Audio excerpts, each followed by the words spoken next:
Welcome to Servants of the Lord Ministries. Bienvenue à Servants of the Lord Ministries. Mon nom est Dr. Keith Jenkins et je suis le coordinateur international de Servants of the Lord Ministries. Avant de commencer mon message d'aujourd'hui, je veux vous partager la mission de ce ministère qui a été donnée à Joseph Hitchcock, le fondateur de Servants of the Lord Ministries, il y a de nombreuses années. Dieu lui a dit, « J'ai des enfants dans chaque nation et tu as des frères et des sœurs dont le cœur crie vers moi. » Ils m'ont demandé un ministère des bénédictions et des dons. Je leur ai donné ces choses et cela les a bénis, mais il y a une partie de leur esprit qui n'a jamais été comblée et qui est réservée à une relation intime avec moi. Maintenant, leur cœur crie vers moi, juste pour moi. C'est à eux que je t'envoie, car je ne veux pas qu'ils mettent les années qu'il t'a fallu pour arriver jusqu'à moi, parce qu'il n'y avait personne pour te montrer comment faire à l'époque. Servants of the Lord Ministries est un ministère d'enseignement et de formation envoyé au corps du Christ pour atteindre les gens qui ont un cœur selon Dieu. Ce message est destiné à ceux qui veulent apprendre à le connaître, grandir en lui et être prêts pour son avènement. Aujourd'hui, je partage un message intitulé « Lutte ». Jacques a écrit dans Jacques chapitre 4, verset 1 au verset 3. C'est Jacques chapitre 4, commence avec le verset 1. D'où viennent les luttes et d'où viennent les querelles parmi vous? N'est-ce pas de vos passions qui combattent dans vos membres? Verset 2. Vous convoitez et vous ne possédez pas. Vous êtes meurtriers et envieux et vous ne pouvez pas obtenir. Vous avez des querelles et des luttes et vous ne possédez pas parce que vous ne demandez pas. Verset 3. Vous demandez et vous ne recevez pas parce que vous demandez mal dans le but de satisfaire vos passions. Le mot lutte dans Strong est le numéro 4171 qui veut dire s'affairer guerre au sens propre ou figuré, une seule rencontre ou une série bataille, combat, lutte. Et le mot querelle dans Strong est le numéro 3163 qui est tiré d'un autre mot qui veut dire bataille. Une controverse, querelle, combat, lutte. Les convertis juifs se sont retrouvés dans une guerre sainte qu'ils ne pouvaient pas gagner par l'effort humain ou le raisonnement. Ils se battaient aussi les uns contre les autres en recherchant des choses pour le bien de leur chair dans les pays où ils étaient dispersés. La contestation et les querelles se manifestaient par des désirs de la chair. Le diable a eu accès parce que les croyants ne portaient pas chaque pensée à Dieu dans la prière et n'obtenaient pas ses instructions. Jacques a écrit dans Jacques chapitre 4, versets 7 et 8. C'est Jacques chapitre 4, je lis le verset 7. Soumettez-vous donc à Dieu. Résistez au diable et il fuira loin de vous. Verset 8. Approchez-vous de Dieu et il s'approchera de vous. Nettoyez vos mains pécheurs, purifiez vos cœurs, hommes irrésolus. Lorsqu'un problème dû à la pression remonte à la surface, cette situation est l'occasion de se repentir. D'autres devront tôt ou tard se repentir des mêmes problèmes s'ils suivent le Christ. Tu es dans une course sur le chemin étroit pour diriger toute ta foi vers Dieu en éliminant les mensonges que tu croyais en essayant de parvenir à la vérité en utilisant ta pensée. Les nouveaux convertis ont commencé à penser à ce qu'ils avaient perdu, à la vie confortable qu'ils avaient laissée derrière eux à Jérusalem, et non à leur héritage éternel grâce à l'Évangile. Jacques a écrit dans Jacques 1, verset 1 au verset 3. Jacques 1, je commence par le verset 1. Jacques, serviteur de Dieu et du Seigneur Jésus-Christ, aux 12 tribus qui sont dans la dispersion, salut. Verset 2. Mes frères, regardez comme un sujet de joie complète les diverses épreuves auxquelles vous pouvez être exposés. Verset 3. Sachant que l'épreuve de votre foi produit la patience. Dans le livre Réveillez-vous, le temps touche à sa fin, volume 1, Fondation pour une maturité spirituelle, dans l'introduction aux pages 5 et 6, Joseph Hitchcock écrit. Lorsque tu entends une vérité, tu ne peux pas la croire tant que tu n'as pas cessé de croire au mensonge que tu considères déjà comme une vérité. Une fois que tu reconnais le mensonge et que tu choisis de cesser d'y croire, ta foi te revient et tu peux la libérer dans la vérité. C'est ainsi que tu te sauves des pièges du diable. Lorsque tu donnes ta foi à une pensée ou une idée, tu lui donnes l'autorité de s'activer dans ta vie. l'auteur de ce que tu crois est soit Dieu, soit Satan. Il est très important de faire attention à ce que tu crois. Ta foi peut être une bénédiction ou une malédiction. Tout dépend de ce en quoi ou en qui tu donnes ta foi. Passe du temps de qualité en présence du Saint-Esprit en lui demandant de purifier ta foi, en exposant les mensonges que tu crois être des vérités. Ce sera du temps bien employé.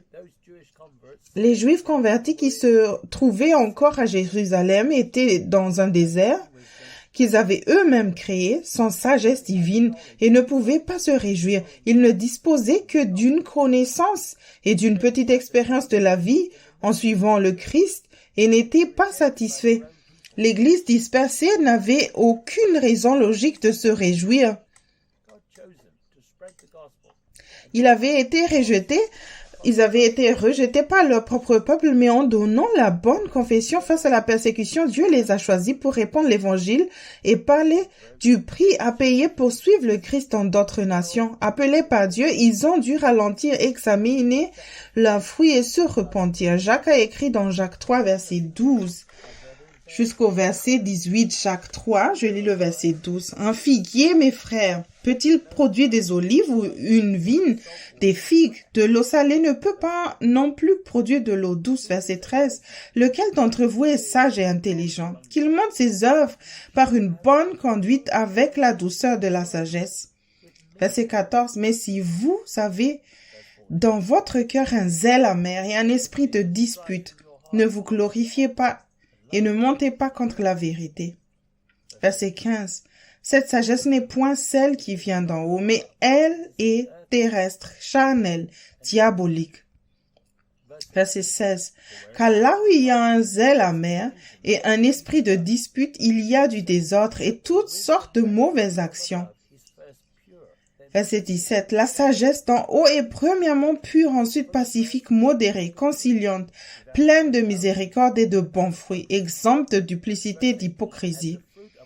Verset 18. Le fruit de la justice est semé dans la paix par ceux qui recherchent la paix. Au fur et à mesure que ce monde passe, le fruit de la chair ou de l'esprit se manifestera dans ta vie. Tu as besoin de la sagesse de Dieu. La sagesse terrestre plaît à ceux qui ont confiance en la chair. Si tu écoutes les rêves des autres ou si tu commences à penser à tes propres désirs pour une bonne vie, fais attention à ne pas être entraîné par la convoitise de la chair. La sagesse terrestre est diabolique car elle peut être utilisée par n'importe qui pour vivre une vie confortable sans repentance des œuvres mortes. Il n'y aura pas de paix sur terre tant que le diable ne sera pas enfermé, mais tu peux maintenant avoir la paix de Dieu qui passe toute compréhension en suivant les prescriptions de l'esprit. Le fruit de la richesse, de la justice est une paix qui passe toute compréhension afin que tu puisses aider les autres. Paul a écrit dans 1 Corinthiens 1, verset 19 à 20. C'est 1 Corinthiens, chapitre 1, je lis le verset 19. Aussi est-il écrit, je détruirai la sagesse des sages et j'anéantirai l'intelligence des intelligents. Verset 20. Où est le sage? Où est le scribe? Où est le disputeur de ce siècle? Dieu n'a-t-il pas convaincu de folie la sagesse du monde?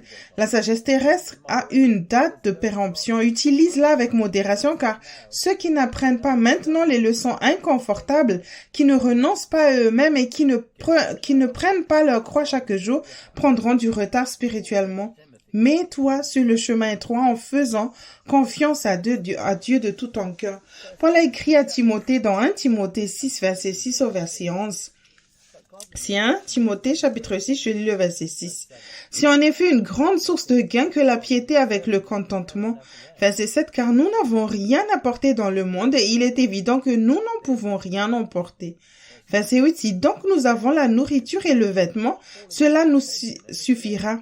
Verset 9, mais ceux qui veulent s'enrichir tombent dans la tentation, dans le piège et dans beaucoup de désirs insensés et pernicieux qui plongent les hommes dans la ruine et la perdition. Verset 10, car l'amour de l'argent est une racine de tous les maux et quelques-uns, en étant possédés, se sont égarés loin de la foi et se sont jetés eux-mêmes dans bien des tourments.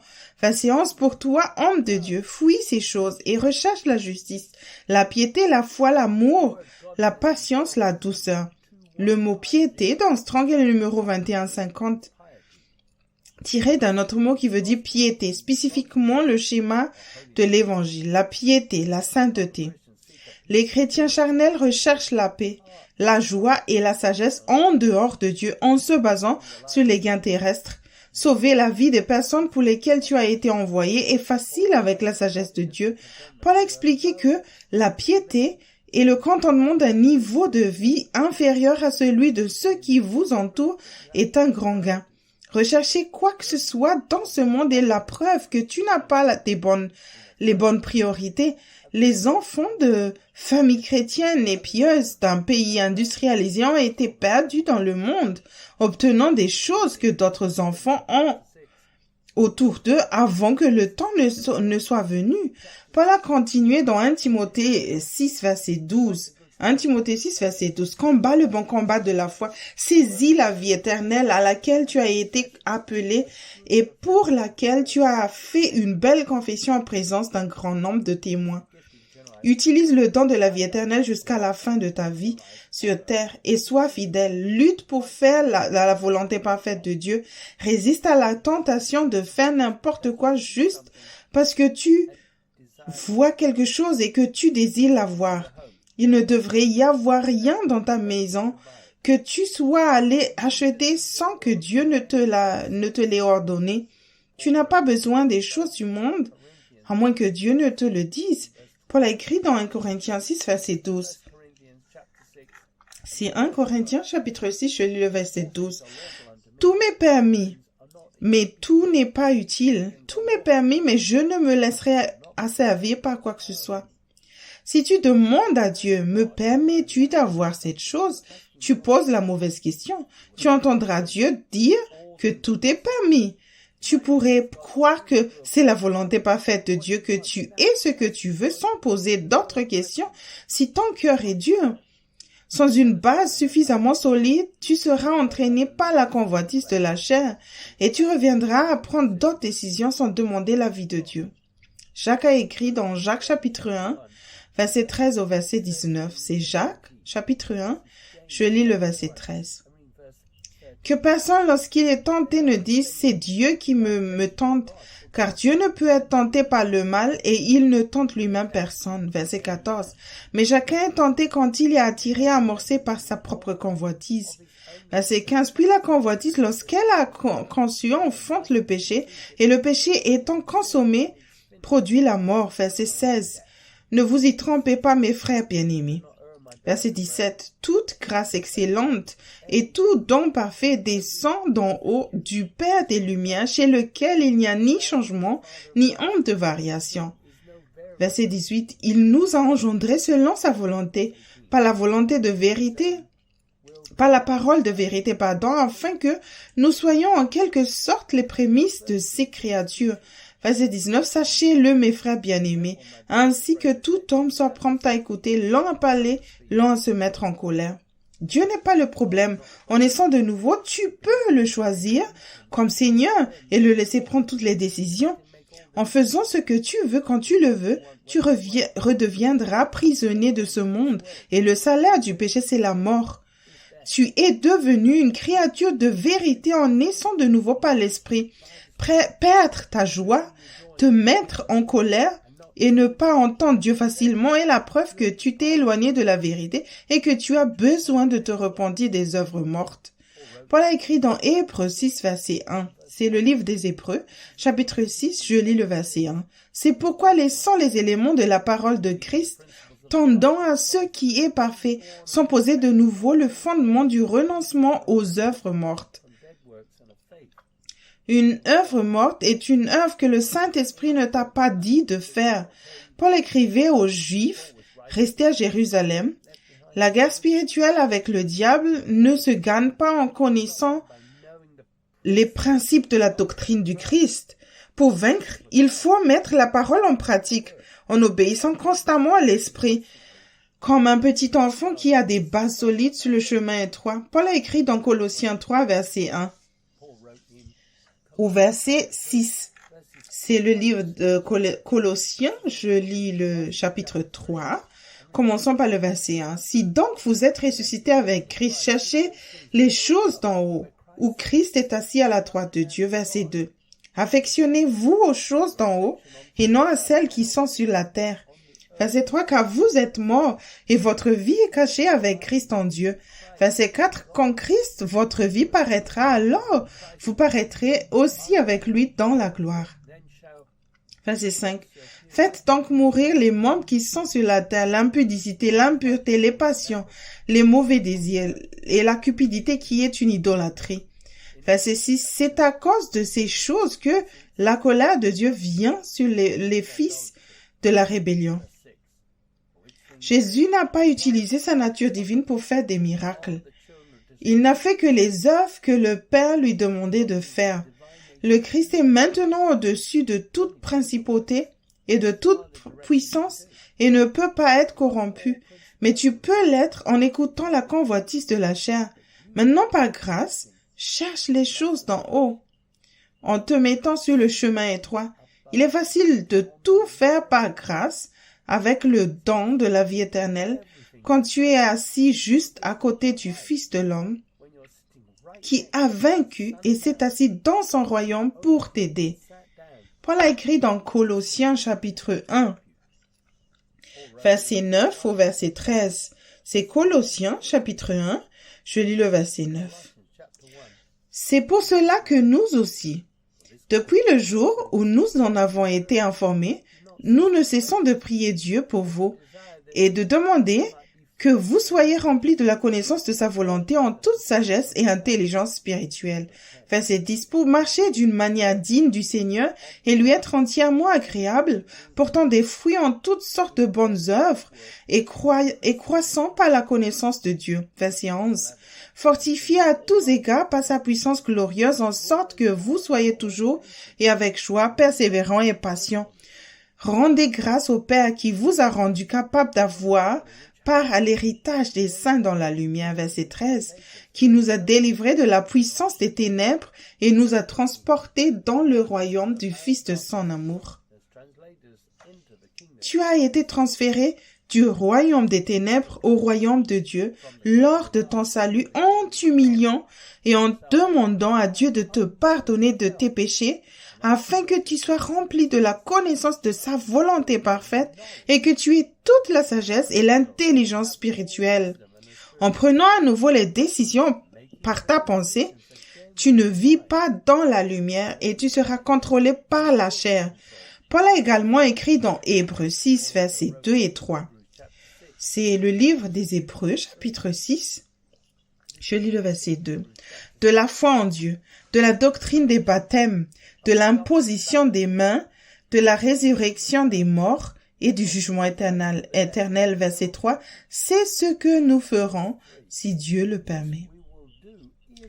Plus de connaissances et doctrines du Christ ne t'empêchera pas de pécher. Il y a toujours plus que ce que tu as reçu au salut, mais tu n'auras pas d'oreille pour entendre si ta foi n'est pas purifiée. Paul a écrit dans 1 Corinthiens 11, verset 32. C'est 1 Corinthiens, chapitre 11, je lis le verset 32.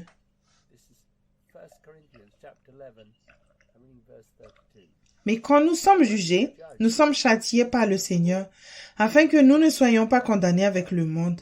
Dans le livre Réveillez-vous, le temps touche à sa fin, volume 2, Grandir spirituellement, dans le chapitre 9, intitulé L'importance de la seigneurie, pages 149 et 150, Joseph Hitchcock écrit.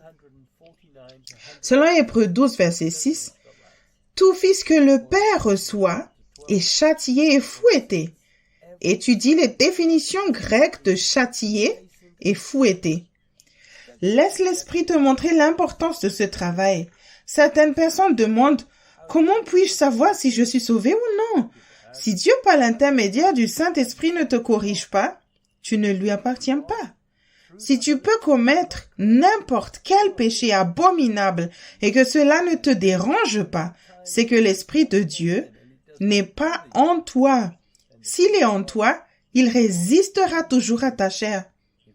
Aucun châtiment ne semble agréable sur le moment, selon Hébreux 12, verset 11. En fait, il semble plutôt désagréable. Mais par la suite, lorsque tu auras été exercé par lui, le fruit paisible de la justice sera produit. Les choix que tu fais ont des conséquences. Tu dois te réveiller face à cette vérité.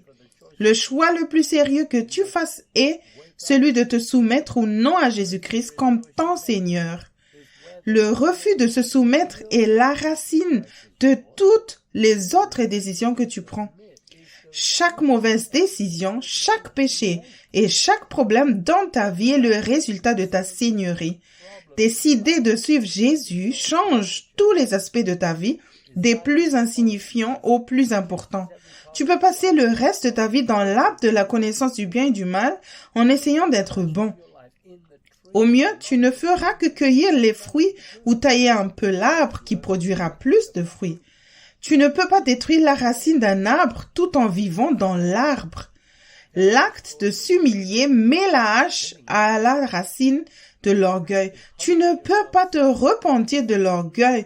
Tu dois t'humilier. Oui, tu peux confesser un péché particulier, mais il ne disparaîtra jamais tant que tu ne t'humilies pas, que tu ne te soumets pas à la seigneurie de Jésus et que tu ne te repens pas de ce qu'il te montre. Ensuite, tu dois produire tes fruits qui répondent à la repentance dans Actes 26, verset 20. En maintenant cette décision, tu supprimeras les accès sataniques et les habitudes de péché. La racine n'est pas détruite simplement parce que tu dis que tu t'es repenti. Beaucoup d'entre vous disent les bonnes paroles, mais vous ne faites pas passer du mauvais côté de l'arbre de la connaissance du bien et du mal au bon côté du même arbre. Vous dites que Jésus est votre Seigneur, mais votre vie dit qu'il ne l'est pas. Lorsque vous passez d'un mauvais Seigneur à un bon Seigneur, tout ce que vous faites, c'est vous tromper vous-même. Beaucoup d'entre vous ont lutté avec cela pendant des années parce que vous ne vous inclinez pas de tout votre cœur devant la Seigneurie du Christ. Vous avez été désolé pour votre péché, mais vous ne vous êtes pas repenti. La repentance, ce n'est pas regretter de s'être fait prendre, c'est faire demi-tour et aller dans la direction opposée. Vous n'avez pas changé d'arbre. Si tu changes d'arbre par la repentance, tu risques de retomber dans la chair. Dès que ta chair, Satan te tentera. À un moment donné, tu dois penser comme un soldat. Le diable est ton ennemi, ta chair est ton ennemi. Il est temps de se mettre dans l'esprit et de combattre la chair parce que Satan l'utilise pour te tromper, te voler et détruire ce que Dieu a prévu pour toi. N'ignore pas la conviction et la correction pour faire ce que tu veux sans demander l'avis de Dieu. Tu devrais tendre vers la perfection maintenant. Que tu as accepté le Christ comme Seigneur de ta vie. Sinon, tu seras condamné avec le monde. Ceux qui, dans le corps de Christ, sont châtiés par Jésus encore et encore, sont encore des bébés. Paul a écrit dans Philippiens 4, verset 1 au verset 5. C'est Philippiens chapitre 4, je lis le verset 1. C'est pourquoi, mes bien-aimés et très chers frères, vous qui êtes ma joie et ma couronne, demeurez ainsi fermes dans le Seigneur. Mes bien-aimés, verset 2. J'exhorte Évodie et j'exhorte Syntyche à être d'un même sentiment dans le Seigneur. Verset 3. Et toi aussi, fidèle collègue, oui, je te prie de les aider, elles qui ont combattu pour l'évangile avec moi et avec Clément et mes autres compagnons d'œuvre, dont les noms sont dans le livre de vie. Verset 4. Réjouissez-vous toujours dans le Seigneur. Je le répète, réjouissez-vous. Verset 5. Que votre douceur soit connue de tous les hommes. Le Seigneur est proche. Le mot collègue dans Strong est le numéro 4805, tiré d'un autre mot qui veut dire collègue, probablement plutôt comme nom propre d'un chrétien. Collègue. Il est de ta responsabilité de te mettre sous le joug de Christ. Le pasteur ou le dirigeant ne peut pas le faire à ta place. tous ceux qui participent à l'œuvre de l'Évangile doivent tenir bon, car tu perdras quelque chose dans ce monde en suivant le Christ. Tu perdras ta joie si tu ne t'es pas profondément repenti. Ceux qui sont sous le joug du Christ font tout avec modération dans ce monde.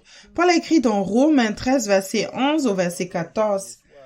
C'est Romains chapitre 13. Je commence par le verset 11. Cela importe d'autant plus que vous savez en quel temps nous sommes. C'est l'heure de vous réveiller enfin du sommeil, car maintenant le salut est plus près de nous que lorsque nous avons cru. Verset 12. La nuit est avancée, le jour approche. Dépouillons-nous donc des œuvres des ténèbres et revêtons les armes de la lumière. Verset 13. Marchons honnêtement comme en plein jour, loin des excès, de l'ivrognerie, de la luxure, de l'impudicité, des querelles et des jalousies. Verset 14. Mais revêtez-vous du Seigneur Jésus-Christ et n'ayez pas point soin de la chair pour en satisfaire les convoitises. Ceux qui font une provision pour leur chair afin de pouvoir faire ce qu'ils veulent, quand ils le veulent, consultent leur propre volonté. Et ils se penchent sur leur propre compréhension et ne sont jamais prêts à faire face à l'inattendu. Ceux qui ont l'armure de lumière viennent à la vérité et ne font pas 2 fois la même erreur. Paul écrit dans Romains 12, versets 1 et 2. C'est Romains chapitre 12, je commence par le verset 1. Je vous exhorte donc, frères, par les compassions de Dieu, à offrir vos corps comme un sacrifice vivant, saint, agréable à Dieu, ce qui sera de votre part un culte raisonnable. Verset 2. Ne vous conformez pas au siècle présent, mais soyez transformés par le renouvellement de l'intelligence, afin que vous discerniez quelle est la volonté de Dieu, ce qui est bon, agréable et parfait. Il est logique maintenant que tu sois dans différentes épreuves impliquant une certaine pression émotionnelle et mentale dans ces derniers jours. Paul était sur le chemin étroit, prouvant la volonté parfaite de Dieu chaque fois qu'il voyait Dieu le délivrer constamment. Si Dieu te délivre dans une épreuve ou une difficulté et que tu lui fais confiance de tout ton cœur, il te délivrera également. Paul a écrit dans 1 Timothée chapitre 6, verset 13. C'est 1 Timothée chapitre 6, je lis le verset 13. Je te recommande devant Dieu qui donne la vie à toutes choses et devant Jésus-Christ qui fit une belle confession devant Ponce Pilate de garder le commandement. Le mot recommandé dans Strong est le numéro 3853 qui vient d'un autre mot qui veut dire transmettre un message, c'est-à-dire par implication enjoindre, donner en charge, donner un commandement, déclarer. Paul était à la tête de l'effort de guerre avec une recommandation du Seigneur disant à tout le monde que le Père peut vivifier ou ramener tout et n'importe qui d'entre les morts en suivant le Christ sur le chemin étroit. La foi du Christ est la croyance que Dieu fera un chemin là où il ne semble pas y avoir de chemin. Paul écrit dans 1 Timothée 6, verset 1 au verset 5. C'est 1 Timothée chapitre 6, je lis le verset 1.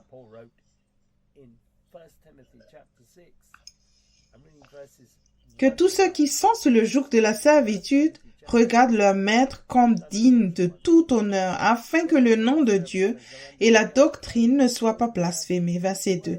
Et que ceux qui ont des fidèles pour maître ne les méprisent pas, sous prétexte qu'ils sont frères, mais qui les servent d'autant mieux que ce sont des fidèles et des bien-aimés qui s'attachent à leur faire du bien. Enseigne ces choses et recommande-les. Verset 3. Si quelqu'un enseigne de fausses doctrines et ne s'attache pas aux saines paroles de notre Seigneur Jésus-Christ et à la doctrine qui est selon la piété. Verset 4. Il est enflé d'orgueil, il ne sait rien et il a la maladie des questions oiseuses et des disputes de mots. D'où naissent l'envie, les querelles, les calomnies, les mauvaises soupçons. Verset 5. Les vaines discussions d'hommes corrompus d'entendement privés de la vérité et croyant que la piété est une source de gain. Les Juifs utilisés par le Seigneur pour répandre l'évangile gagnaient un salaire de base pour leur propre famille dans les différents pays où ils étaient dispersés. Paul leur a dit de se contenter de l'endroit où Dieu les avait placés et de témoigner de la provision de Dieu. Ils ne devaient prendre aucune initiative pour améliorer leurs conditions de vie en prenant les choses en main, même s'ils étaient esclaves. Il a dit à Timothée de ne pas travailler avec quelqu'un qui enseignait que les gains terrestres et une vie confortable étaient un signe de fidélité. Paul a également écrit dans 2 Timothée 2, versets 3 et 4. C'est 2 Timothée chapitre 2, je lis le verset 3. Souffre avec moi comme un bon soldat de Jésus-Christ, verset 4. Il n'est pas de soldat qui s'embarrasse des affaires de la vie s'il veut plaire à celui qui l'a enrôlé. Le saint est prête pour un sérieux point culminant dans la guerre spirituelle entre le royaume des ténèbres et le royaume de la lumière. Il n'est pas inhabituel que les services normaux soient suspendus et interrompus et que la nourriture soit rationnée pendant une guerre lourde alors que ce monde passe. Son peuple sera-t-il comme des soldats pendant le point culminant de la guerre? Un soldat ne prend aucune décision basée sur le mécontentement ou un changement de circonstances personnelles. Jésus a dit dans Matthieu 7, versets 13 et 14, c'est l'évangile de Matthieu, chapitre 7, je lis le verset 13. Entrez par la porte étroite, car large est la porte, spacieux est le chemin qui mène à la perdition, et il y en a beaucoup qui entrent par là. Verset 14, mais étroite est la porte, resserré le chemin qui mène à la vie, et il y en a peu qui les trouvent. Tes besoins seront satisfaits sur le chemin étroit, même si ta vie est toujours sous pression. Ton repos et ta provision viennent en faisant la volonté du Père si tu es né de nouveau. Jésus a dit dans Matthieu 7, verset 21. C'est l'évangile de Matthieu, chapitre 7, verset 21. Ceux qui me disent Seigneur, Seigneur n'entreront pas tous dans le royaume des cieux, mais celui-là seul qui fait la volonté de mon Père qui est dans les cieux. Le péché est tout ce qui est contraire à la volonté parfaite de Dieu pour ta vie en pensée, en but et en action. Tu dois rechercher la justice, sinon le péché te séparera de Dieu. Ne te compare pas aux autres. Tu as la grâce de faire ce que Jésus te demande de faire pour lui. Dans n'importe quelle situation, la chair qui se manifeste montre un niveau de corruption qui est encore en toi. Paul a écrit à Timothée dans 2 Timothée 4, verset 6 au verset 8. C'est 2 Timothée, chapitre 4. Je lis le verset 6.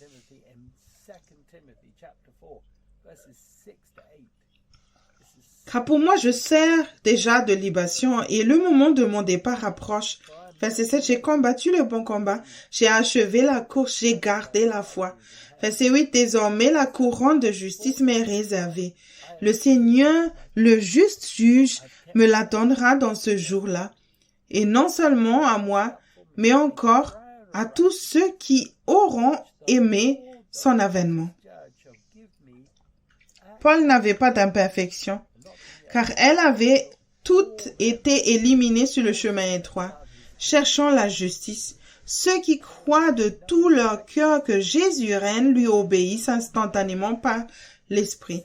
Paul avait compté sur Dieu pour lui fournir un moyen de s'échapper à plusieurs reprises et ne voyait aucune raison de rester sur terre une fois sa mission achevée.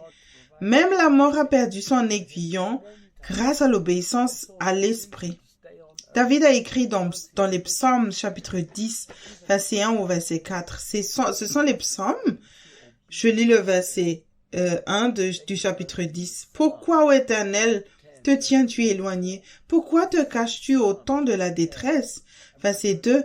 Le méchant dans son orgueil poursuit les malheureux, ils sont victimes des trames qu'il conçut. Verset 3. Car le méchant se glorifie de sa convoitise, et le ravisseur outrage méprise l'Éternel.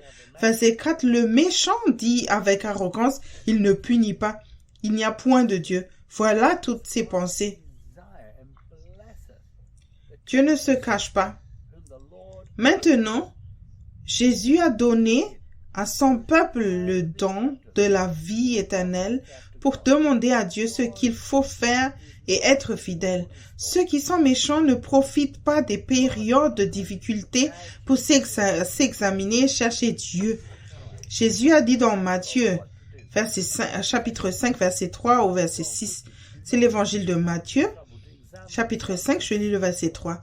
Heureux les pauvres en esprit, car le royaume des cieux est à eux.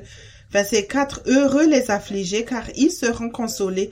Verset 5, heureux les débonnaires, car ils hériteront la terre. Verset 6, heureux ceux qui ont faim et soif de la justice, car ils seront rassasiés.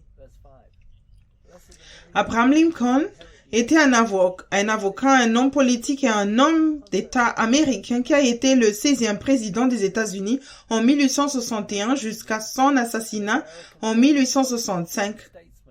Lincoln a dirigé l'Union pendant la guerre civile américaine pour défendre la nation en tant qu'union constitutionnelle et a réussi à abolir l'esclavage, à renforcer le gouvernement fédéral et à moderniser l'économie américaine.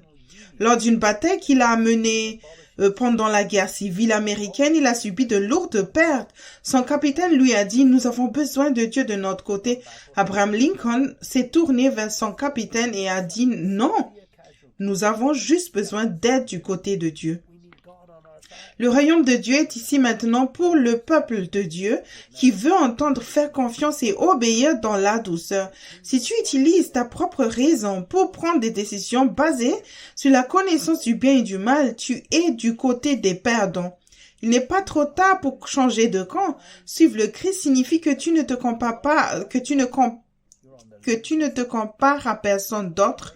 Tu te repens quand les autres ne se repentent pas. Et tu endures quand les autres se détendent. Jésus est Seigneur et il décide de tout. En représentant tes propres intérêts, tu seras perdant. David a dit dans Psaume 31, verset 19 au verset 24, ce sont les psaumes, chapitre 31, je commence par le verset 19. Qu'elles deviennent muettes les lèvres menteuses, qui parlent avec audace contre le juste, avec arrogance et dédain.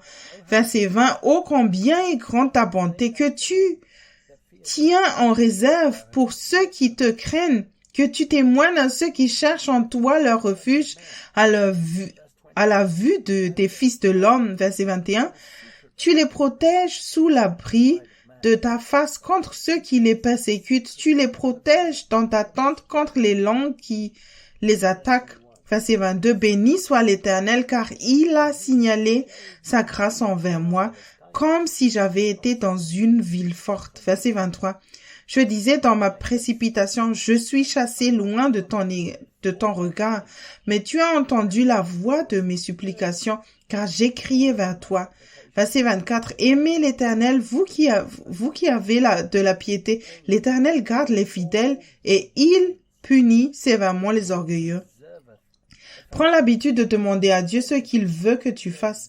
Lorsqu'il te répond immédiatement, tu sais que tes fondations tiennent toujours sous la pression. Tu peux même demander un rafraîchissement si tu es coupé ou en voyage ou si tu as besoin de quelque chose sur le chemin étroit.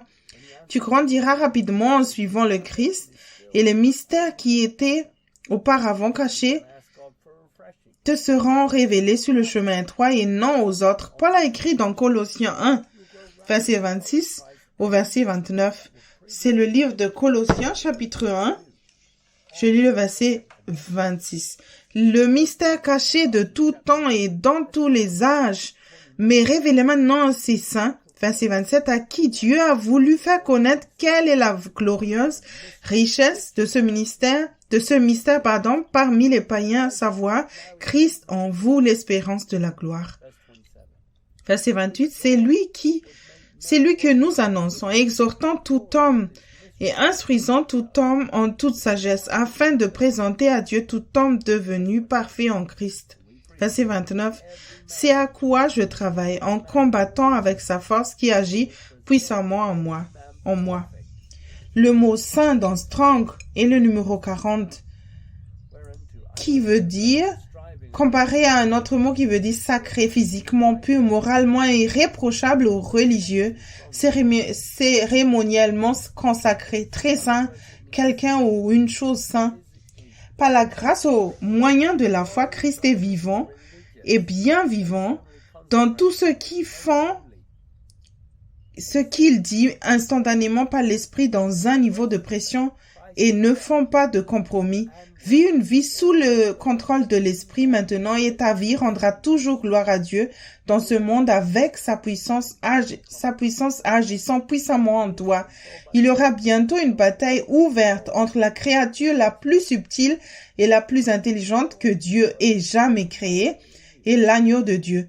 L'agneau de Dieu gagne parce qu'un avec Dieu est une majorité. Après, le diable sera enfermé. Nous lisons dans Apocalypse 20, versets 7 et 8. C'est Apocalypse chapitre 20, je lis le verset 7. Quand les 1000 ans seront accomplis, Satan sera relâché de sa prison. Verset 8. Et il sortira pour détruire les nations qui sont aux quatre coins de la terre, Gog et Magog, afin de les rassembler pour la guerre. Le nombre est comme le sable de la mer. À la fin, le diable recrutera une énorme armée de personnes ayant confiance en la chair pour venir contre l'agneau de Dieu, qui veulent encore prendre les décisions elles-mêmes en utilisant la connaissance du bien et du mal. La démocratie est populaire aujourd'hui parce qu'elle permet au peuple de décider des dirigeants qu'il veut avoir dans de nombreux pays différents. Elle permet d'éviter les dictateurs, mais sans les normes de Dieu, elle est diabolique parce que les électeurs servent de maître et compromettent la justice même dans le corps du Christ. Jacques a écrit dans Jacques 1, verset 12. Je lis Jacques 1, verset 12. Heureux l'homme qui supporte patiemment la tentation, car après avoir été éprouvé, il recevra la couronne de vie que le Seigneur a promise à ceux qui l'aiment. Tout le monde ne recevra pas la couronne de vie. Elle est donnée à ceux qui ne laissent rien s'interposer entre eux et leur relation avec Dieu. La guerre porte maintenant sur la question de savoir qui sera ton premier amour à la fin. Ce ne peut être personne d'autre, ni ton pasteur, ni ton ministère, ni ton argent. Préviens ton conjoint dès maintenant qu'il ne sera jamais ton premier amour. Nous lisons dans Apocalypse 17, verset 14. C'est Apocalypse chapitre 17, je lis le verset 14. Ils combattront contre l'agneau, et l'agneau les vaincra parce qu'il est le Seigneur des seigneurs et le roi des rois. Et les appelés, les élus et les fidèles qui sont avec lui les vaincront aussi. Le mot appelé dans Strong est le numéro 28-22, qui vient d'un autre mot qui veut dire invité, c'est-à-dire nommé ou spécifiquement à un saint appelé. Le mot choisi dans Strong est le numéro 1588, tiré d'un autre mot qui veut dire sélectionné par implication favori, choisi, élu. Le mot fidèle dans Strong est le numéro 4103, tiré d'un autre mot objectivement digne de confiance, subjectivement confiant. Croire, croyant, fidèle ou fidèlement sur vrai. 3 choses sont nécessaires pour régner avec le Christ. Tu dois être appelé, choisi et fidèle. Appelé est une invitation à faire partie du royaume des cieux. Comme les Juifs, tu peux être trop occupé et ne pas accepter cette offre parce que tes priorités ne sont pas les bonnes. Jésus a dit dans Matthieu 22, versets 4 et 5, c'est l'évangile de Matthieu, chapitre 22, je lis le verset 4. Il envoya encore d'autres serviteurs en disant, « Dites aux conviés, voici j'ai préparé mon festin, mes bœufs et mes bêtes grasses sont tués, tout est prêt, venez aux noces. » Verset 5. Mais sans s'inquiéter de l'invitation, ils s'en allèrent. Celui-ci a son champ, celui-là son trafic. Un appel n'est qu'une invitation. Pour accepter son invitation et faire partie du royaume des cieux, tu dois suivre le Christ. Dans le livre Les Fils manifestés de Dieu de Joseph Hitchcock, il y a 6 étapes vers l'onction et appeler n'est que la première étape. Beaucoup rejetteront l'invitation parce qu'ils pensent qu'ils peuvent gagner d'une autre manière sans faire de Jésus leur Seigneur. Jésus a dit dans Jean 10, verset 27 au verset 30, c'est l'évangile de Jean chapitre 10. Je lis le verset 27. Mes brebis entendent ma voix. Je les connais et elles me suivent. Verset 28. Je leur donne la vie éternelle et elles ne périront jamais, et personne ne les ravira de ma main. Verset 29. Mon Père qui me les a donnés est plus grand que tous, et personne ne peut les ravir de la main de mon Père. Verset 30. Moi et le Père, nous sommes un. Si tu continues à demander à Dieu et que tu fais ce qu'il te dit, tu es plus intelligent que le diable. Les brebis qui suivent l'agneau de Dieu par l'intermédiaire du Saint-Esprit ne peuvent pas être retirés de la main du Père. Le diable a besoin que tu désires quelque chose pour toi-même, comme Ève l'a fait dans le jardin d'Éden, pour te faire sortir. Aujourd'hui, Internet est une source facilement accessible de la connaissance du bien et du mal que l'homme utilise pour prendre des décisions. Jésus était un avec le Père avant la croix. Dans son humanité, reconnaissez Dieu dans toutes ses voies. Tu peux aussi être un avec ton Père céleste en obéissant constamment au Saint-Esprit. Jésus a dit dans Jean 5, verset 30. C'est l'évangile de Jean, chapitre 5. Je lis le verset 30. Je ne puis rien faire de moi-même. Selon que j'entends, je juge. Et mon jugement est juste parce que je ne cherche pas ma volonté, mais la volonté de celui qui m'a envoyé. Tu seras laissé derrière si tu continues à prendre des décisions basées sur des émotions, des sentiments ou ce que tu penses être juste lorsque Jésus reviendra. Tu peux aussi être comme Jésus qui n'a jamais consulté sa propre volonté. Pour consulter ta propre volonté, tu dois utiliser ta pensée. Nous lisons dans Matthieu, chapitre 18, verset 1 au verset 4. C'est l'évangile de Matthieu, chapitre 18. Je commence par le verset 1. En ce moment, les disciples s'approchèrent de Jésus et dirent, « Qui donc est le plus grand dans le royaume des cieux ?» Verset 2. Jésus, ayant appelé un petit enfant, le plaça au milieu d'eux et dit, « Je vous le dis en vérité, si vous ne vous convertissez et si vous ne devenez comme les petits enfants, vous n'entrerez pas dans le royaume des cieux. » Verset 4. C'est pourquoi quiconque se rendra humble comme ce petit enfant sera le plus grand dans le royaume des cieux. Le mot converti dans Strong est le numéro 4762, qui vient d'un autre mot qui veut dire renforcer à partir de base d'un autre mot tordre, c'est-à-dire faire demi-tour ou au sens inverse, au sens propre ou figuré, convertir, tourner. Jésus a donné cet enseignement en réponse aux disciples qui lui demandaient qui est le plus grand. Jésus a clairement indiqué que le plus grand est celui qui a changé et qui est devenu comme un enfant vis-à-vis de Dieu, sans opinion ni idée préconçue. Dieu ne changera pas ses voies. Si tu veux la vérité dans toute sa pureté, tu dois déposer tous tes projets au pied de la croix, y compris tes rêves et tes désirs. Humilie-toi, confesse tes péchés pour entrer maintenant dans le royaume des cieux en marchant sur le chemin étroit. Jésus poursuit dans Matthieu 18, verset 5 au verset 9. C'est l'évangile de Matthieu, chapitre 18. Je commence par le verset 5.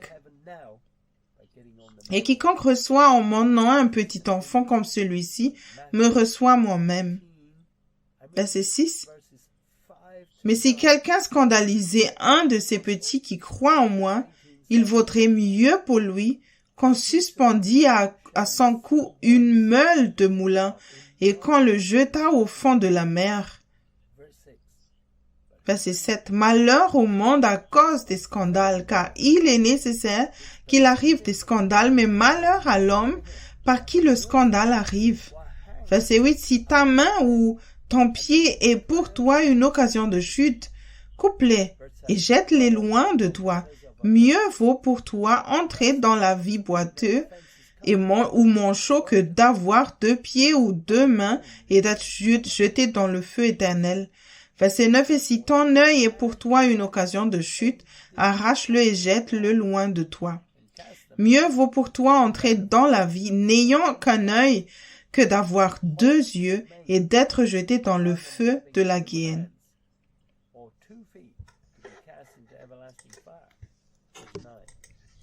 Il ne suffit pas de naître à nouveau Pour être dans le royaume des cieux, le christianisme n'est pas une religion comme les autres, mais une relation avec un Dieu vivant. Dans cet enseignement de Jésus, il y a deux options. Le premier choix est de devenir comme un petit enfant. Et la deuxième option est l'enfer et le feu éternel si tu laisses quoi que ce soit t'empêcher de devenir comme un petit enfant. Le temps est compté pour ceux qui sont trop fiers pour avoir la foi d'un petit enfant. Le jugement est sévère pour ceux qui disent aux autres qu'il n'est pas nécessaire de tout demander à Dieu et qui amènent ceux qui suivent le Christ à utiliser leur tête à la place. C'est ce que Satan a fait dans le jardin d'Éden et en tentant Ève. Ce monde est en train de disparaître et le seul royaume qui subsistera est le royaume des cieux. Pour y vivre et y fonctionner, tu dois devenir comme un petit enfant en construisant une relation avec ton Père dans la foi par l'Esprit. Si tu fais une erreur, demande simplement à Dieu de te pardonner et recommence. Tu as la grâce de changer ton système opératoire et de ne pas te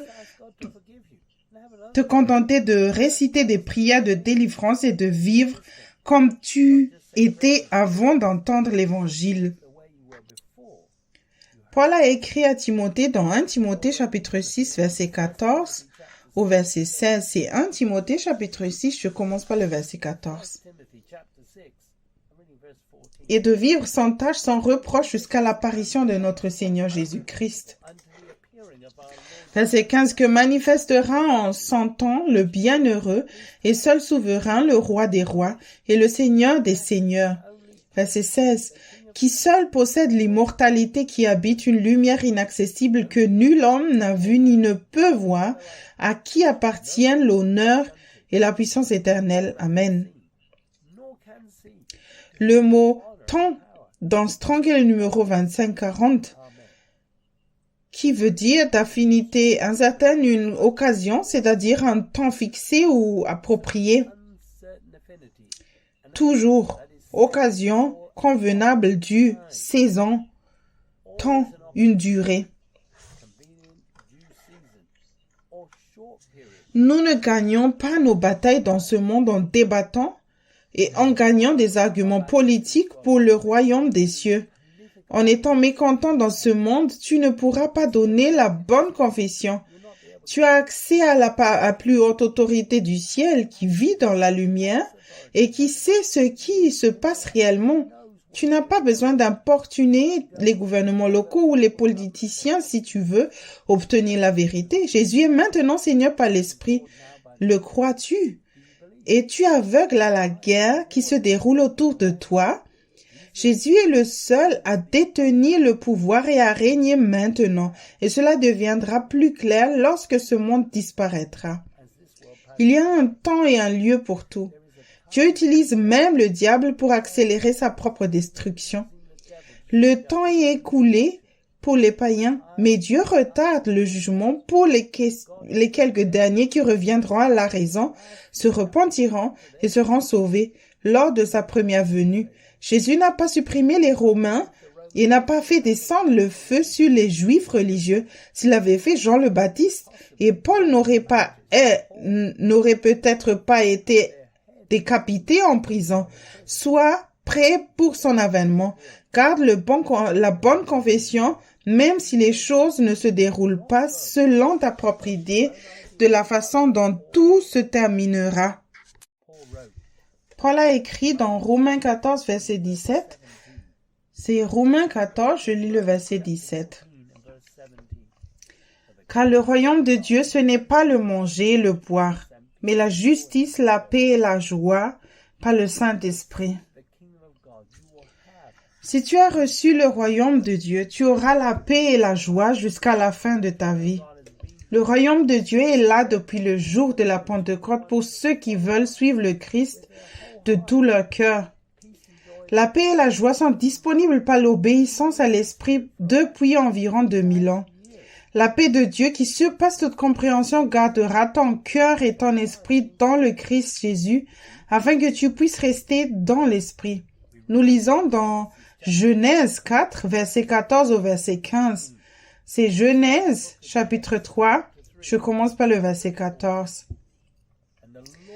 L'Éternel Dieu dit au serpent, « Puisque tu as fait cela, tu seras maudit entre tout le bétail et entre tous les animaux des champs. Tu marcheras sur ton ventre et tu mangeras de la poussière tous les jours de ta vie. »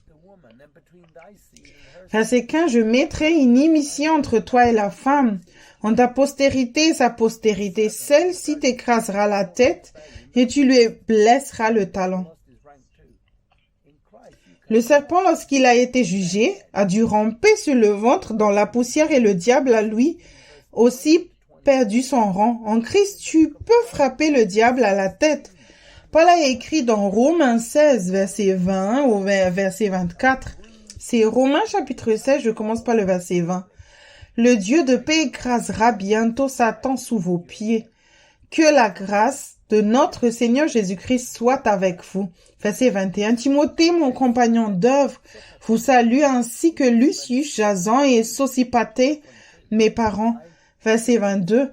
Je vous salue dans le Seigneur, moi Tertius, qui ai écrit cette lettre. Verset 23. Gaius, mon hôte, et celui de toute l'Église vous salue. Éraste, le trésorier de la ville, vous salue, ainsi que le frère Quartus. Verset 24, que la grâce de notre Seigneur Jésus-Christ soit avec vous tous. Amen. Tu écraseras la vilaine tête de Satan lorsqu'elle surgira. Mais tu auras d'abord besoin de la paix de Dieu qui dépasse toute compréhension établie pour que cela se produise. Sinon, tu deviendras anxieux. Tu prendras les choses en main et à un moment critique, tu gâcheras le plan de Dieu. Garde la grâce en demandant humblement tout à Dieu. Avec la grâce et la paix de Dieu, tu peux déclarer ton indépendance vis-à-vis du diable qui contrôle les autres par la peur. Paul a écrit dans 1 Thessaloniciens 2, verset 14 au verset 17. C'est 1 Thessaloniciens chapitre 2, je lis le verset 14. Car vous, frères, vous êtes devenus les imitateurs des églises de Dieu qui sont en Jésus-Christ dans la Judée, parce que vous aussi, vous avez souffert de la part de vos propres compatriotes les mêmes maux qu'elles ont souffert de la part des Juifs. Verset 15. Ce sont ces Juifs qui ont fait mourir le Seigneur Jésus et les prophètes qui nous ont persécutés, qui ne plaisent point à Dieu et qui sont ennemis de tous les hommes. Verset 16. Nous empêchons de parler aux païens pour qu'ils soient sauvés, en sorte qu'ils ne cessent de mettre le comble à leurs péchés. Mais la colère a fini par les atteindre. Verset 17. Pour nous, frères, après avoir été quelque temps séparés de vous de corps, mais non de cœur, nous avons eu d'autant plus ardemment le vif désir de vous voir.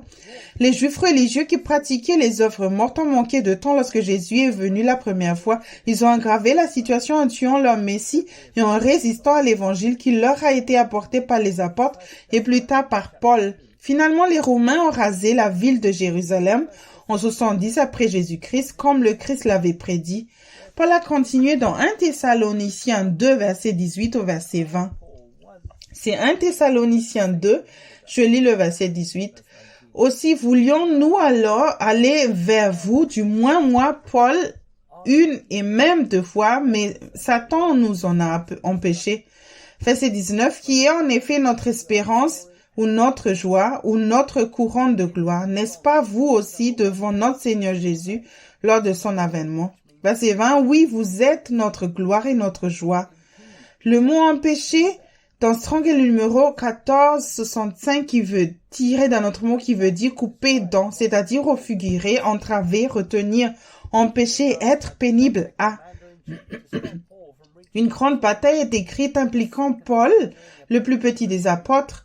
Le royaume des ténèbres a dû envoyer son commandant en chef pour empêcher Paul d'atteindre Thessalonique une deuxième fois pendant une période de persécution. Le diable n'a pas pu contraver ou retarder légèrement Paul, de sorte que le travail était fastidieux. Mais cela a mis en lumière le fait que l'Église avait appliqué certains de ses enseignements, des enseignements de Paul, la première fois, tu peux aussi vaincre le diable, mais tu devras d'abord souffrir pour l'évangile, acquérir la sagesse de Dieu et apprendre à te battre. Jacques a écrit dans Jacques 4, verset 6. Il accorde au contraire une grâce plus excellente. C'est pourquoi l'Écriture dit Dieu résiste aux orgueilleux, mais il fait grâce aux humbles. Avec la grâce, tu peux traverser tout ce que Dieu permet, mais il ne peut pas accorder la même quantité de grâce au monde parce qu'ils ne sont pas humbles. Dans ce cas, il vaut mieux que tu souffres en tant que soldat de Jésus-Christ, car d'autres seraient détruits sans l'aide de Dieu. Le royaume de Dieu n'est pas un pouvoir politique qui élimine ceux qui ont encore une chance de se repentir. La justice de Dieu est disponible pour les hommes et les femmes partout qui sont nés de nouveau par l'Esprit à travers la foi du Christ. Ceux qui veulent continuer à utiliser leurs pensées pour prendre des décisions périront. Tu ne fais peut-être rien de mal sous un faible niveau de pression, mais tu commets le péché d'omission en ne demandant pas au Seigneur ce qu'il faut faire tous les jours. Nous lisons dans Apocalypse 12, verset 7 au verset 10. C'est Apocalypse chapitre 12, je lis le verset 7. Il y eut guerre dans le ciel. Michel et ses anges combattirent contre le dragon, et le dragon et ses anges combattirent. Verset 8. Mais ils ne furent pas les plus forts, et leur place ne fut plus trouvée dans le ciel. Verset 9. Et il fut précipité le grand dragon, le serpent ancien, appelé le diable et Satan, celui qui séduit toute la terre. Il fut précipité sur la terre, et ses anges furent précipités avec lui. Verset 10. Et j'entends dans le ciel une voix forte qui disait, maintenant le salut est arrivé, et la puissance et le règne de notre Dieu, et l'autorité de son Christ, car il a été précipité, l'accusateur de nos frères, celui qui les accusait devant notre Dieu, jour et nuit. Le diable est l'accusateur des frères qui suivent le Christ. Il fait en sorte que les gens se sentent coupables et stupides de faire ce que l'Esprit leur dit de faire, comme un petit enfant. Tu auras besoin de la puissance du Christ pour gagner cette guerre. Tu obtiens la puissance en renonçant constamment à toi-même et en prenant ta croix chaque jour. Au ciel, le diable racontait aux anges, jour et nuit, comment rien d'étonnant ne s'était produit en suivant immédiatement les instructions de Dieu, et a fait en sorte qu'un tiers d'entre eux ne réapparaissent plus sur le trône de Dieu devant le Père. Jésus nous l'a dit dans Matthieu chapitre 6, verset 8 au verset 13. C'est l'évangile de Matthieu, chapitre 6, je commence par le verset 8. Ne leur ressemblez pas, car votre Père sait de quoi vous avez besoin, avant que vous ne le lui demandiez. Verset 9. Voici donc comment vous devez prier. Notre Père qui es aux cieux, que ton nom soit sanctifié, que ton règne vienne, que ta volonté soit faite sur la terre comme au ciel. Verset 11. Donne-nous aujourd'hui notre pain quotidien. Verset 12. Pardonne-nous nos offenses, comme nous aussi nous pardonnons à ceux qui nous ont offensés. Verset 13. Ne nous induis pas en tentation, mais délivre-nous du malin, car c'est à toi qu'appartiennent dans tous les siècles le règne, la puissance et la gloire. Amen. Dieu est ton nouveau système de navigation qui t'éloigne de ces opportunités en or dans ce monde que tu ne peux pas gérer maintenant. Ne te décourage pas, il peut te conduire à ces ressources dont tu as besoin pour le représenter. C'est lui qui est censé te nourrir tous les jours. Il le fait grâce au système de communication et à ta présence au bon endroit, au bon moment. Si quelqu'un d'autre pourvoit tes besoins régulièrement et que ce n'est pas ordonné par Dieu, tu ne seras jamais libre. Tu as le plan de bataille. Tu dois te battre pour que ton système de communication continue de fonctionner. Tu n'as pas besoin de lui rappeler avec une longue liste de courses. La bonne stratégie est que son nom soit sanctifié sur la terre comme au ciel et que sa volonté soit faite. Vérifie que tu fais sa volonté parfaite sur la terre qui apporte la paix à toi et aux autres. Tout le reste n'est que des œuvres mortes. Le diable ne peut pas empêcher la volonté parfaite de Dieu d'être faite. Nous l'avons tous vu à la croix. Nous lisons dans Matthieu, chapitre 4, verset 1 au verset 4. C'est l'évangile de Matthieu, chapitre 4, je lis le verset 1. Alors Jésus fut emmené par l'Esprit dans le désert pour être tenté par le diable. Verset 2. Après avoir jeûné 40 jours et 40 nuits, il eut faim. Verset 3. Le tentateur s'étant approché lui dit, « Si tu es le Fils de Dieu, ordonne que ces pierres deviennent des pains. » Verset 4. Jésus répondit, « Il est écrit, l'homme ne vivra pas de pain seulement, mais de toute parole qui sort de la bouche de Dieu. » Le mot « sortir » dans Strong est le numéro 1607, qui est tiré d'un autre mot qui veut dire venir, sortir, procéder, projeter, venir depuis, venir de, venant, aller vers, émettre, procéder à partir de. Le plus grand à tout est la parole qui sort de la bouche du Père pour ta vie personnellement. Crois-tu? Tu devrais obéir à chaque instruction du Père, même si sa provision n'est pas immédiate. Entendre Dieu quand tu as faim et que tu es fatigué, comme un bon soldat, devrait faire partie de ton témoignage en suivant Christ. Nous lisons dans Matthieu 16, verset 21 au verset 28. C'est l'évangile de Matthieu, chapitre 16. Je commence par le verset 21. Dès lors, Jésus commença à faire connaître à ses disciples qu'il fallait qu'il allât à Jérusalem, qu'il souffrit beaucoup de la part des anciens, des principaux sacrificateurs et des scribes, qu'il fut mis à mort et qu'il ressuscita le 3e jour. Verset 22. Pierre, l'ayant pris à part, se mit à le reprendre et dit, « À Dieu ne plaise, Seigneur, cela ne t'arrivera pas. » Verset 23. Mais Jésus, en se retournant, dit à Pierre, « Arrière de moi, Satan, tu mets en scandale, car tes pensées ne sont pas les pensées de Dieu, mais celles des hommes. » Verset 24. Alors Jésus dit à ses disciples, « Si quelqu'un veut venir après moi, qu'il renonce à lui-même, qu'il se charge de sa croix et qu'il me suive. » Verset 25. Car celui qui voudra sauver sa vie la perdra, mais celui qui la perdra à cause de moi la trouvera.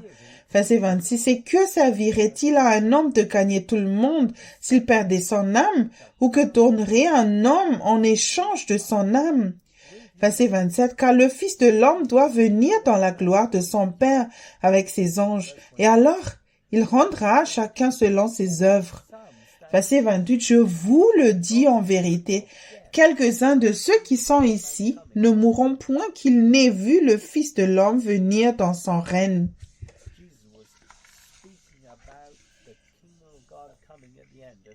Jésus parlait de la venue du royaume de Dieu à la fin des temps et de la situation actuelle. Jésus a dû souffrir et mourir pour que le royaume de Dieu vienne sur terre. Jésus n'est pas devenu l'autorité avec ses propres idées et n'a pas utilisé une quelconque autorité divine pour éliminer le diable. Il a laissé le Père s'occuper du diable à sa manière et a été comme un agneau conduit à l'abattoir jusqu'à la croix. Dans le royaume des cieux, tu as l'honneur d'avoir l'occasion, par la grâce au moyen de la foi et de la repentance des œuvres mortes, de le représenter de la même manière. Ne gâche pas tout. Tu seras tenté d'utiliser ta pensée en te basant sur une interprétation de la parole écrite pour satisfaire la convoitise de la chair. Tu n'as aucune autorité si tu n'es pas soumise à Dieu par le Saint-Esprit. Le diable ne veut pas que quelqu'un devienne comme un sacrifice vivant ou comme des agneaux ou des petits-enfants parce qu'ils gagneront. Le diable veut que tout le monde ait confiance en la chair. Ceux qui sont du côté des vainqueurs se renient eux-mêmes et prennent leur croix chaque jour. Renoncer à soi-même signifie que l'on n'écoute pas ses propres idées.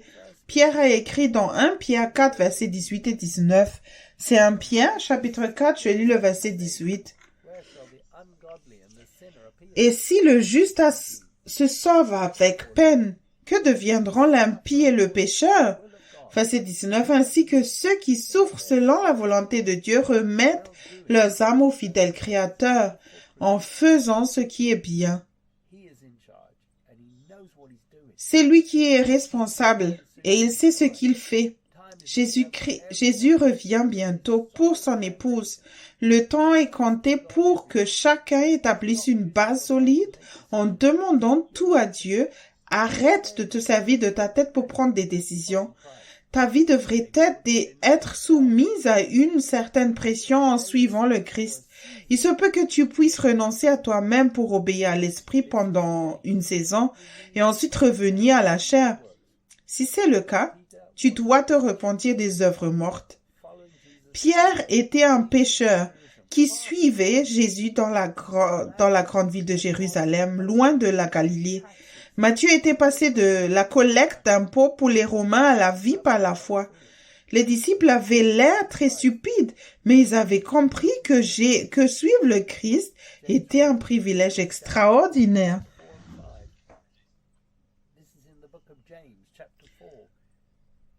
Jacques a écrit dans Jacques 4, versets 4 à 5.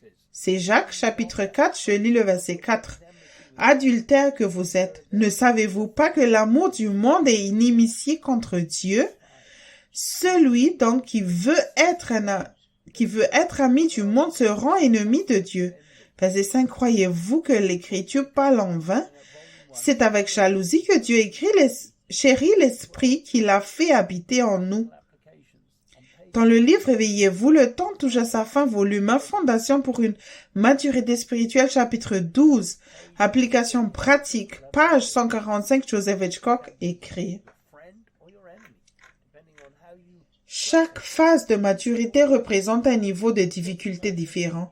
La pression peut être ton ami ou ton ennemi, selon la façon dont tu la traites. Ta chair exercera une pression sur toi pour te faire sortir de l'esprit. Dans la chair, tu as recours à la lutte ou la fuite. Tu résistes à la pression ou tu t'enfuis. C'est une réaction naturelle. Cependant, si tu es dans l'esprit plutôt que dans la chair, tu demandes au Seigneur ce qu'il veut que tu fasses. Il peut dire de laisser la pression ou de s'y opposer. Le diable adore utiliser la pression pour te pousser à sortir de l'esprit. Il veut que tu juges les situations de la vie et que tu réagisses à partir de ta pensée, ce qui te fait sortir de l'esprit. Après la mort de Jésus sur la croix, le diable a été chassé du ciel et son quartier général se trouve maintenant sur la terre. La terre qui a commencé il y a près de 2000 ans devrait encore faire rage. La guerre qui a commencé il y a près de 2000 ans devrait encore faire rage sur la terre, mais l'Église a été neutralisée. L'adultère spirituel est grave. L'Église est passée du côté des vainqueurs, reconnaissant Dieu dans toutes ses voies aux côtés des perdants. Dieu veut toute ta foi, pas une partie de ta foi vivant sur le chemin étroit. Ce que tu fais sous la pression est de toute façon ce que tu crois dans ton cœur, et cela te donne une chance de te repentir si ta foi est mal orientée. Nous lisons dans Acte 1, verset 25. Afin qu'il ait part à ce ministère et à cet apostolat que Judas a abandonné pour aller en son lieu. Avoir des amitiés dans ce monde pour le bien de ta chair, c'est se comporter comme Judas Iscariote. Il n'a pas trouvé de lieu de repentance après avoir trahi Jésus pour un gain terrestre et une amitié dans les dirigeants religieux, avec les dirigeants religieux. Judas Iscariote n'a pas mis Jésus sur la croix directement, mais il a laissé le diable l'utiliser pour le faire. Les réseaux sociaux sont un moyen de nouer beaucoup d'amitiés inutiles avec le monde et de trahir le Christ aujourd'hui. En choisissant les Juifs religieux qui recherchent la justice extérieure, Judas Iscariote a trahi le Christ.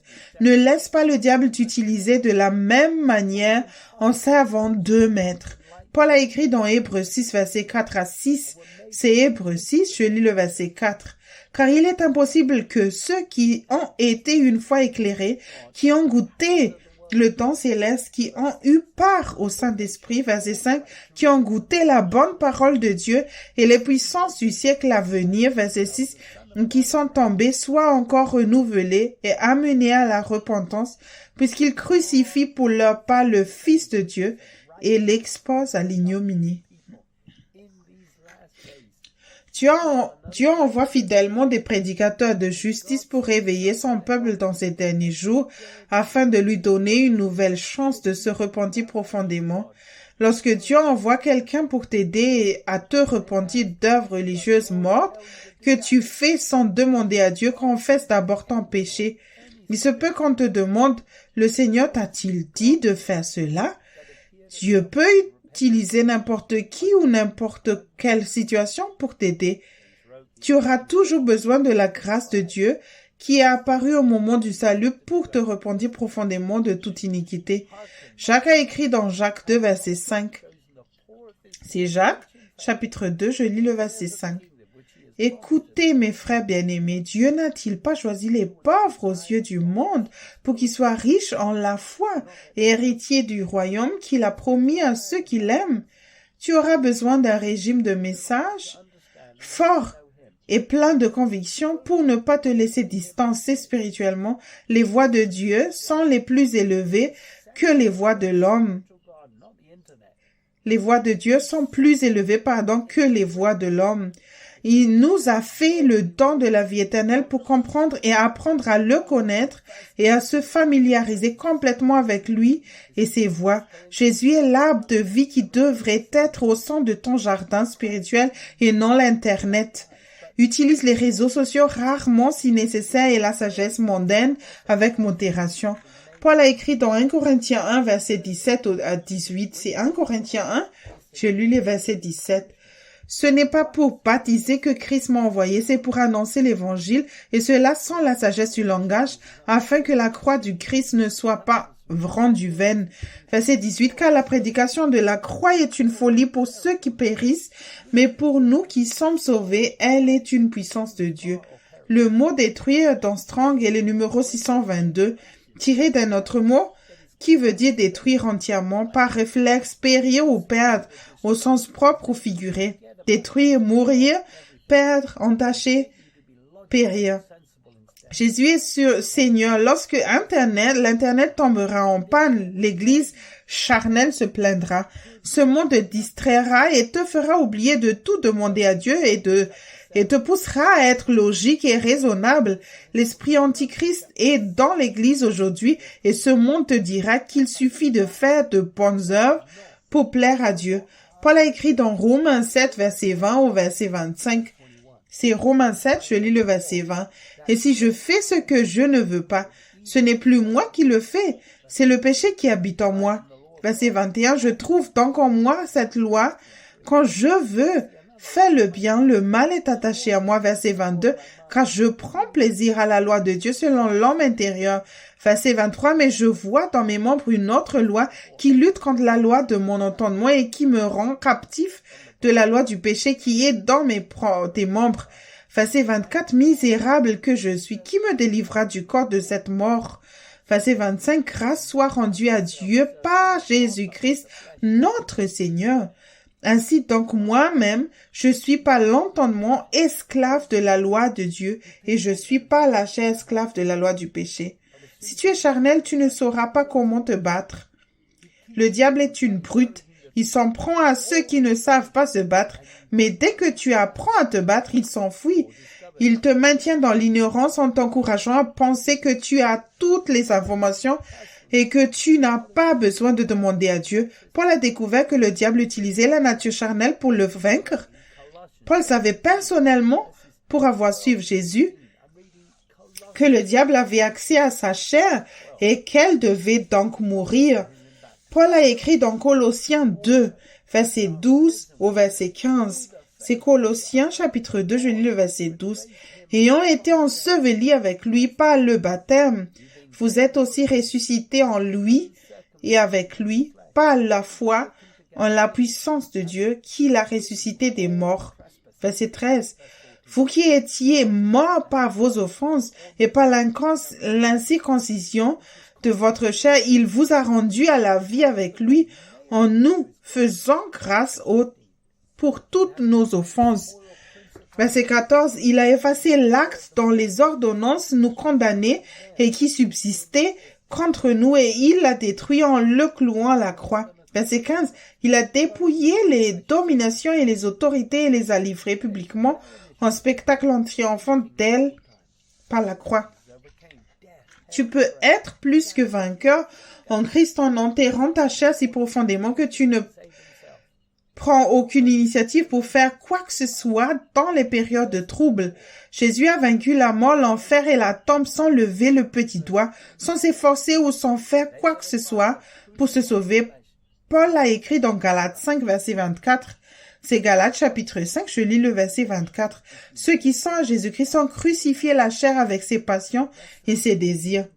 Du côté de Dieu, tu gagneras à tous les coups. Si tu te contentes d'écouter, de faire confiance et d'obéir, il n'y a pas de lutte ni de réflexion en jeu. La chair est morte et inactive chez ceux qui sont satisfaits de la volonté parfaite de Dieu pour leur propre vie. Paul a écrit dans 1 Corinthiens 2, 16.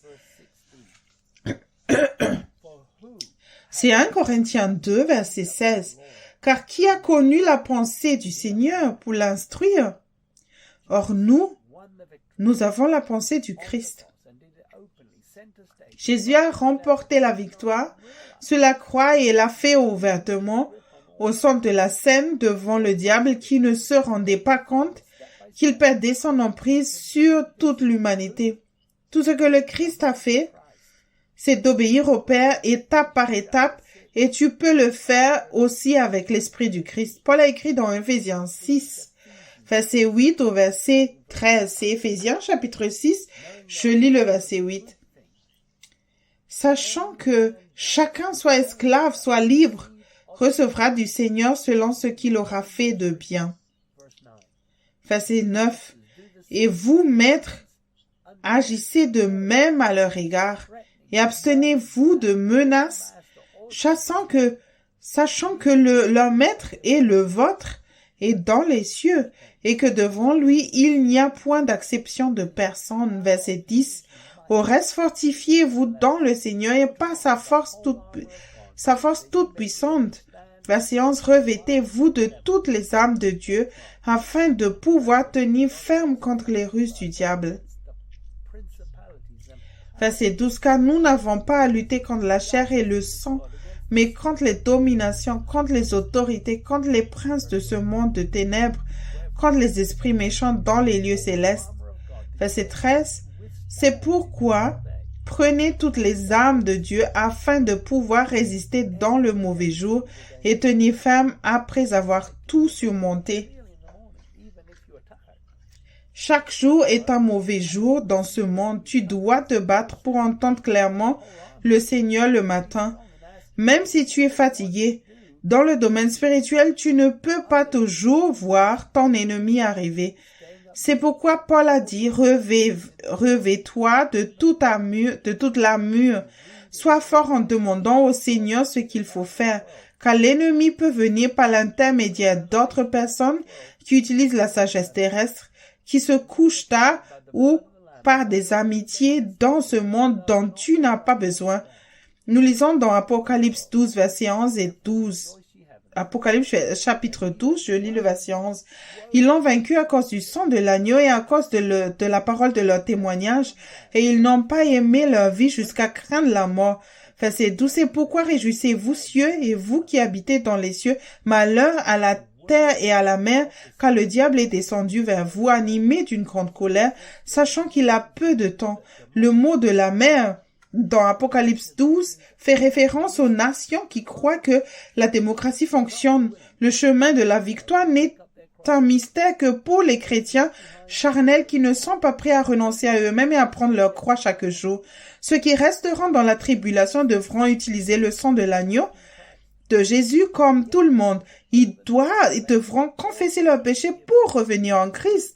Mais pour obtenir la victoire sur le diable, ils devront aussi donner la bonne confession et un témoignage d'avoir entendu Dieu personnellement dans des situations sans accepter la marque de la bête. Ils vaincront en n'aimant pas leur propre vie jusqu'à la mort. Dans la Living Bible, 1 Timothée 6,12 dit « Lutte pour Dieu, accroche-toi fermement à la vie éternelle que Dieu t'a donnée et que tu as confessée de façon si retentissante devant de nombreux témoins. » À quoi vas-tu céder tes membres lorsque la pression augmente? Tu peux avoir la bonne attitude face aux défis, mais tu ne gagneras qu'en le demandant au Seigneur avant de commencer ta journée. Il y a un dicton qui dit « Mieux vaut prévenir que guérir, la bataille lui appartient ». Celui qui ont confiance en la chair font des œuvres mortes en menant des batailles qu'ils ne peuvent pas gagner dans une chair spiritualisée. Il n'y a rien de trop dur pour le Seigneur, c'est pourquoi tu dois rester de son côté. Il est du côté de la victoire. Ne lui demande pas de venir de ton côté, mais mets-toi de son côté. Paul a écrit à Timothée dans 2 Timothée 2, verset 10 au verset 14. C'est 2 Timothée, chapitre 2, je lis le verset 10. « C'est pourquoi je supporte tout à cause des élus, afin qu'eux aussi obtiennent le salut qui est en Jésus-Christ avec la gloire éternelle. » Verset 11, cette parole est certaine. Si nous sommes morts avec lui, nous vivrons aussi avec lui. Verset 12. Si nous persévérons, nous régnerons aussi avec lui. Si nous le régnons, lui aussi nous régnera. Verset 13. Si nous sommes infidèles, il demeure fidèle car il ne peut se régner lui-même. Verset 14. Rappelle ces choses en conjurant devant Dieu qu'on évite les disputes de mots qui ne servent qu'à la ruine de ceux qui écoutent. Pour être soldat, tu dois être prêt à mourir. La commémoration du dimanche, une fois par an au Royaume-Uni, on se souvient d'une guerre où beaucoup ont donné leur vie pour la paix et la sécurité sur terre. Paul a donné sa vie pour l'évangile de la paix à Rome. Il a perdu beaucoup de choses en suivant le Christ, mais tout cela n'était que temporel. Pour vivre, gouverner et régner avec lui pour l'éternité, tu dois constamment céder à l'esprit sous la pression. Si tu refuses à Jésus d'être le Seigneur de ta vie maintenant, il te refusera l'entrée dans son royaume lorsqu'il apparaîtra. Jésus a dit dans Matthieu 25, verset 31 au verset 34, c'est l'évangile de Matthieu, chapitre 25, je commence par le verset 31. Lorsque le Fils de l'homme viendra dans sa gloire avec tous les anges, il s'assiera sur le trône de sa gloire. Verset 32. Toutes les nations seront assemblées devant lui. Il séparera les uns avec les autres, comme le berger sépare les brebis d'avec les boucs. Verset 33. Et il mettra les brebis à sa droite et les boucs à sa gauche. Verset 34. Alors le roi dira à ceux qui seront à sa droite, venez, vous qui êtes bénis de mon Père, prenez possession du royaume qui vous a été préparé dès la fondation du monde. À la fin de la tribulation, il ne restera que des brebis ou des chèvres. Tu deviens un agneau au moment du salut. Pour devenir une brebis, tu dois écouter et suivre le Christ de façon constante. Ceux qui ne sont pas prêts pour son avènement passeront par la tribulation. Les brebis trouvent leur nourriture en écoutant leur Père céleste en permanence. Les chèvres mangent généralement n'importe quoi pour survivre dans les moments difficiles. Si tu veux apprendre à connaître et suivre Jésus, alors je te recommande ce livre « Mes brebis entendent ma voix » par Joseph Hitchcock. Si tu veux prendre un nouveau départ, le fait Seigneur et vivre dans la lumière, semer dans l'esprit chaque jour, faire l'expérience du plein salut et de la liberté en se repentant régulièrement, alors je te conseille le livre Réveillez-vous, le temps touche à sa fin, volume 1, Fondation pour une maturité spirituelle de Joseph Hitchcock. Si tu veux grandir spirituellement, ne pas avoir l'esprit mondain et pas venir à la maturité, je te recommande le livre Réveillez-vous, le temps touche à sa fin, volume 2, Grandir spirituellement de Joseph Hitchcock. N'accepte pas une version contrefaite du christianisme basée sur des œuvres mortes religieuses où tu ne dois pas renoncer à toi-même et te charger de ta croix chaque jour. Tu dois t'assurer que tu marches sur le chemin étroit, le chemin spacieux qui mène à la destruction à fière allure Il est indiqué le ciel est par là et de nombreuses personnes bien intentionnées et fréquentant l'église se trouvent sur ce chemin. Si tu sais que tu as résisté à la vérité et que tu veux savoir pourquoi, je te conseille le livre La prison dorée, édition révisée de Joseph Hitchcock. Aujourd'hui, je t'ai parlé sur le sujet lutte. Il y a une guerre qui sévit. Il y a une propagande que le diable émet tout le temps.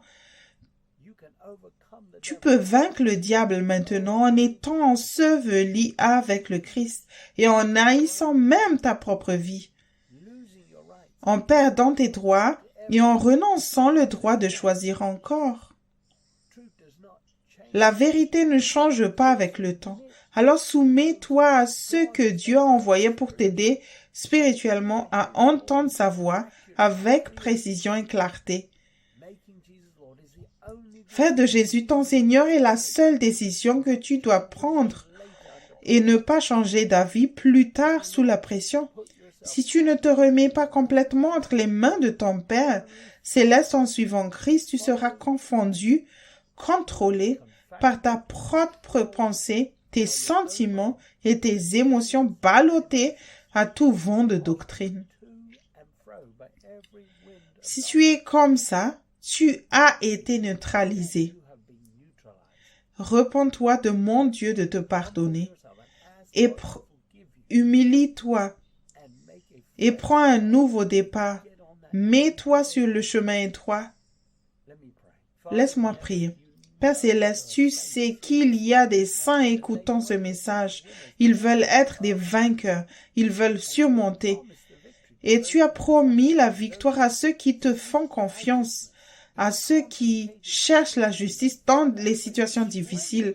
Père, je te prie que tu les fortifies maintenant, qu'ils croient à la vérité, que tu transmets ta volonté parfaite dans leur vie et qu'ils écoutent ta voix et qu'ils n'écoutent pas d'autre voix que ta voix seule et faire ce que tu veux sous la pression. Père, au travers de cela, que Satan ne puisse plus les arracher de tes mains à nouveau.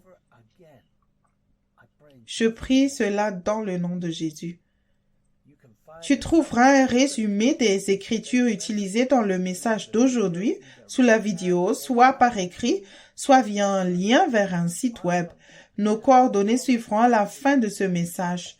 Que Dieu te bénisse et merci d'avoir écouté.